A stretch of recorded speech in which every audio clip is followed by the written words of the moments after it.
আওয়ামী লীগের রাজনৈতিক কর্মকাণ্ড নিষিদ্ধের বিধান যুক্ত করে সন্ত্রাস বিরোধী সংশোধন অধ্যাদেশ 2025 সংশোধনী সহ পাশের সুপারিশ করেছে সংসদীয় বিশেষ কমিটি।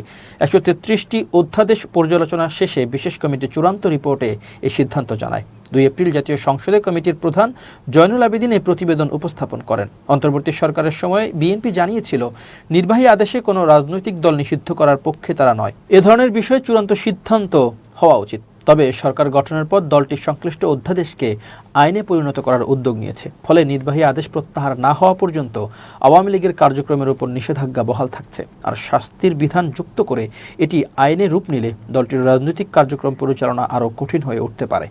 অন্তর্বর্তী সরকারের জারি করা 133টি অধ্যাদেশ ত্রয়োদশ জাতীয় সংসদের প্রথম অধিবেশনের দিন গত 13 মার্চ উত্থাপন করা হয়। সেদিনই গঠিত 14 সদস্যের একটি বিশেষ কমিটি অধ্যাদেশগুলো পর্যালোচনা শুরু করে।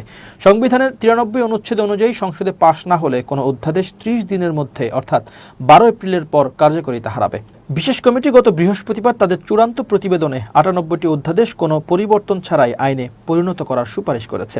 এছাড়া 15টি অধ্যাদেশ সংশোধন করে বিল আকারে উপস্থাপনের এবং 16টি আপাতত উত্থাপন না করার পরামর্শ দেওয়া হয়েছে। 4টি অধ্যাদেশ বাতিল করে সংরক্ষণের সুপারিশও রয়েছে।